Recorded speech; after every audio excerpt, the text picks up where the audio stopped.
All right, so the NASCAR Camping World Truck Series race happened. Actually, it's not even called the Camping World Truck Series anymore. It's actually the NASCAR Craftsman Truck Series again, which, as someone that grew up in a time period where it was the Craftsman Truck Series before it became Camping World and then Gander Outdoors and back to Camping World, it's nice to see Craftsman back, which is one of the things that I can definitely say is a big positive for the Truck Series. Well, not really. Name wise, it's pretty cool to see Craftsman back. Um, but today we're going to be talking about the race today at Daytona. It was definitely a good one. Uh, I'd have to say it was about as much of a truck race, as much of a Daytona race with trucks, or other way around. It was much of a truck series race at Daytona, or just a truck series race at any super speedway that you can think off the top of your head, type race. This race, I'd have to say, was pretty enjoyable, all things considered.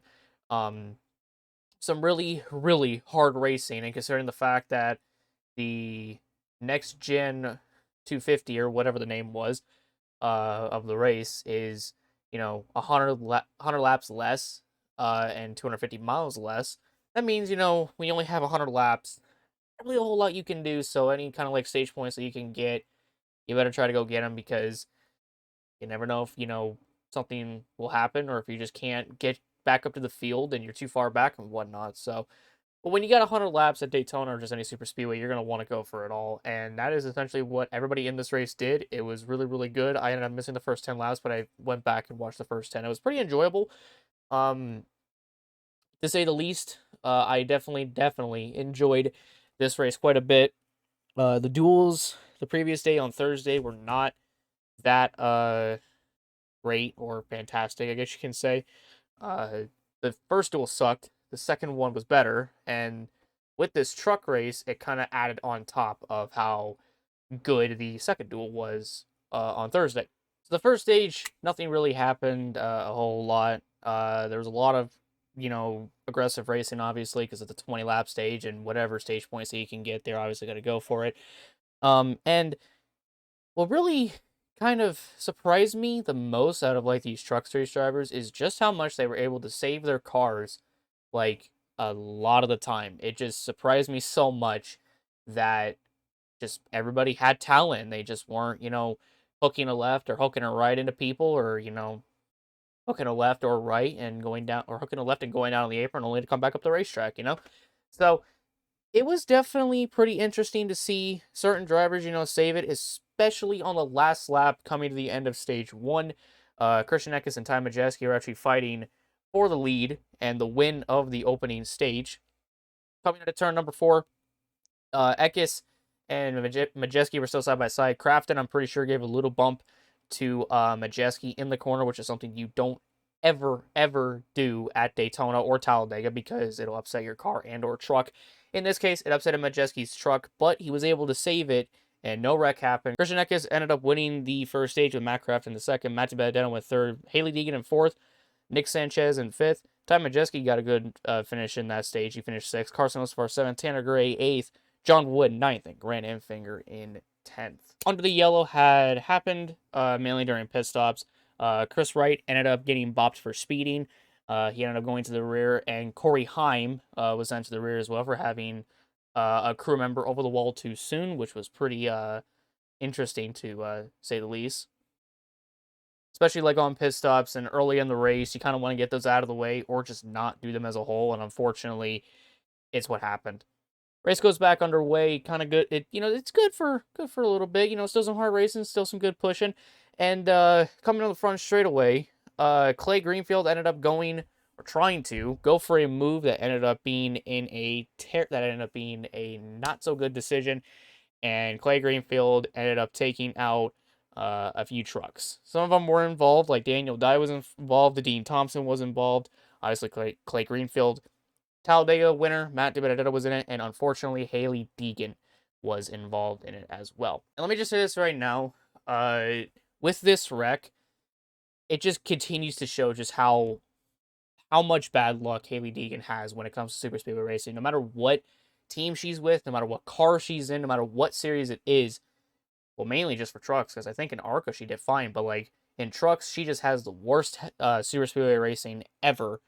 Uh, not because of any faults of her own, but just because something happens in front of her and she always gets caught up into it. And I feel like, and many others think, that this season is basically the do or die season for Hailie Deegan, because God only knows if she's ever going to leave the truck series and go to Xfinity, or if she's just never going to get out of trucks, or if no team's going to pick her up because she's not putting in the performance that, she put in down in ARCA with like the 3 wins that she ended up getting. So yeah, that ended up happening. Shortly thereafter, though, there was a red flag for rain in turn number 1, and the rain quickly ended up spreading all the way into the pits. Thankfully, it didn't last too long. It was able to dry out pretty quickly, and the rain stopped from then on. They ended up going back under caution. Trucks ended up going back onto the racetrack. They had the choose rule thing, which is something that I did not know that I thought they would do. In all honesty, I'm not a huge fan of it because it'll just encourage people to pick one lane and just stick with it and never pick any lane, which actually later on in the race, that's literally what they do. All but like 6 trucks chose like the other line while the rest chose like the bottom, which is insane to me. Race gets back going. There's a lot of stuff going on. Stuart Friesen ends up taking the lead later on in stage number 2. And there was a lot of good battles going on, a lot of different drivers up near the front, obviously. And coming to the checker flag of stage number 2, Ben Rose got a really big run off of Stuart Friesen, or not off of, but just got a big run on Stuart Friesen. Friesen tried blocking it. He ended up throwing a late block. He ended up getting put in the outside wall, and unfortunately, a few other people ended up getting involved in the incident. Not as bad as you would think, but still just as unfortunate as ever, especially for Stuart Friesen, who was leading and looking to come to a stage 1 win. And unfortunately, that didn't happen for him. Oddly enough, though, Tyler Ankrum was actually out in front at the time of caution, mainly because he was fighting Stuart Friesen. And with Friesen in the wall and nobody wanted to pass Ankrum ended up winning the second stage. And then apparently there was a report coming out from Bob Pockrass that said that there was a light drizzle from turn 1 to the backstretch, which is going to be a running theme for this race, where it just seems like there's going to be a little bit of rain or not that much rain or something else playing a factor in the race not fully getting in, it seems like. Ty Majeski, the guy that had been doing pretty well the whole race, ended up getting bopped for a crew member over the wall, and then Jason White ended up going to the rear for removing equipment out of the box. So that kind of happened, and Stuart Friesen looked to be out of the race, but his team is that goddamn good that they were able to fix up the truck and get it back out there just so they didn't lose time. So they did end up doing that. Race went back racing with around 54 laps to go, and this would be the final 54 laps of the race. As the race was about to get underway, they ended up waving it off because of mist being in the area. I might be wrong on that, but I'm pretty sure. But they basically went under caution for mist in the area, which is another thing that ended up plaguing this race and it not being able to be completed. So that ended up happening before they went back racing. However, the mist was gone before you knew it. During that time, though, Parker Kligerman, who was actually caught up in the Stuart Friesen wreck, was actually done for the day because he had exceeded the damaged vehicle policy, which they should just get fucking rid of that because it's stupid. Later on in the race, there was another incident, this time involving Raj Karuth, I believe that's how you pronounce his name. And it involved a few others. Karuth ended up trying to go for a move on Zane Smith after he was put in the middle. He ended up bringing Ben Rhodes with him. And it looked like he was trying to side drive Zane Smith. There was a little bit of a gap that Zane ended up closing. Caruth tried going into the gap. Unfortunately, though, he hit the left rear quarter panel of Zane Smith. And even though Zane didn't really get affected by it, Caruth did. And then Caruth ended up spinning around right in front of Matthew Benedetto. Daniel Dye ended up getting caught up in yet another wreck, and Grant Enfinger got caught up in it as well. The race was about to get back underway until it ended up getting waved off for debris. They then went back racing once more, and they ended up throwing the caution yet again for rain. And you would think at this time that they would, throw the yellow because there was around like under almost almost under 30 to go. There was around like 30, I think, somewhere between 33 to 31 laps to go when they threw the yellow. And this basically was NASCAR trying their hardest to make sure the race didn't end because the rain wasn't that bad. It was just a light drizzle, some mist in the area. They thought it wouldn't be that big of a deal. So they thought that they could get the track dry enough to be able to get people out there to finish the race. Because again, there wasn't that many laps left. The trucks ended up coming down pit road. The race was red flagged, and everybody was basically wanting the race to keep going because they didn't want the first race to basically end under yellow and, you know, have that unfortunately happen. As time passes, the rain stops, the track is being dried, and at a certain point, they ended up, drying the racetrack just enough to get the cars back out on the racetrack. The engines were refired, and drivers were starting to go back out onto the racetrack until a light mist appeared on the racetrack, and they ran a few laps under yellow to try to see if they can get it to go away. And unfortunately, they were not able to, as even though there was light mist all the way around the racetrack, rain came back and it was in turns 1 and 2. They had no idea what they had no idea if they were gonna be able to dry it. Well, actually, they did think they were gonna be able to dry it until rain made its way all the way to turn 2 and down the back straightaway. There was a red flag once again. The track was entirely wet. Race was red flagged. All the drivers were brought down pit road. And Zane Smith, who was out in front, was actually declared the winner on lap 80 of 100 at the Next Energy 250 at Daytona. Now, what can I say about this race? It was good, yet it was harbored by rain. NASCAR, in their infinite wisdom, they tried their hardest. They tried to get it out. They tried to get the race going. And unfortunately, because of the rain and because of the mist, and basically just because of Mother Nature, the Truck Daytona race, although it would have been nice to get the final 20 laps in, NASCAR did not think they'd be able to get the race back in. And evidently, they ended the race, which, yes, it sucks because it's the first truck race of the season. But it's always good to see Zane Smith, win again. The man's a truck champion. He won at Daytona the previous season.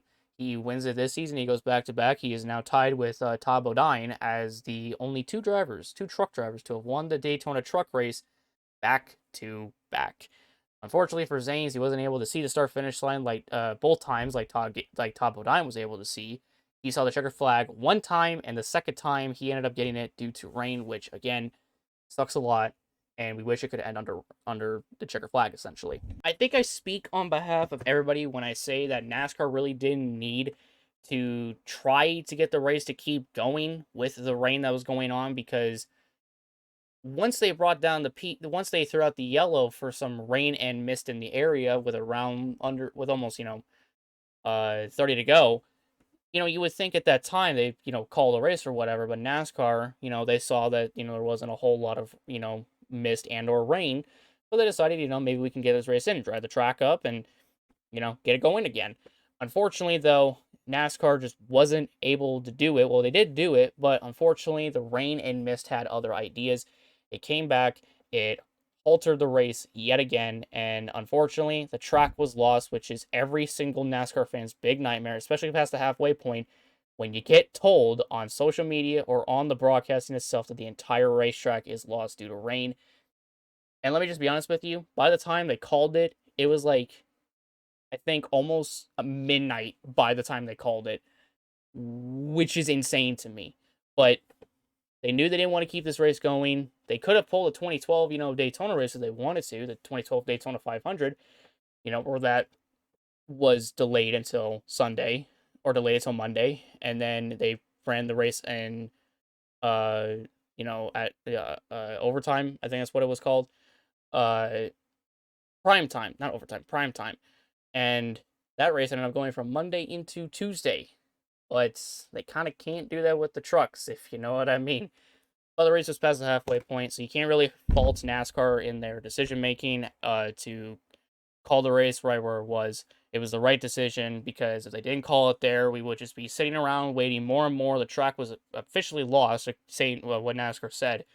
So they ended up making the right decision. Many people are not going to like it, but that's essentially what they did. But I mean, hey, Zane Smith got himself his first ever Mickey win, according to Christian Eckes. We can make that a meme now. So, what is the final verdict that I can give for the NASCAR Craftsman Truck Series race? Since now I can call it that and not the Camping World Truck Series race, like I almost just did, I can give the Craftsman Truck Series Daytona race a good old 7 out of 10. It was a good race. Again, the rain killed it. There was some good racing. It was very, very good.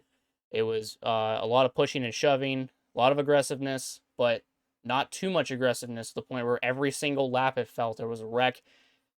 At certain times it would happen, and this is why, like, we kind of complain when certain races are like a wreck fest, is because they happen constantly. In this race, they didn't happen as much, and when they did happen, it took us by surprise, but the racing was entertaining nonetheless. Just Mother Nature, for once in her life, just needs to go an entire week at Daytona or just down in Florida in general to just not rain at Daytona, for the love of God. Mother Nature just needs to do that. I'm sorry. I don't know what else to tell you. Mother Nature just needs to do that. Please. We want to see an entire weekend of racing without a race being delayed due to rain. That would be great. Thank you all so much for watching this video. If you guys did enjoy, leave a like, subscribe, and hit the notification bell down below for more.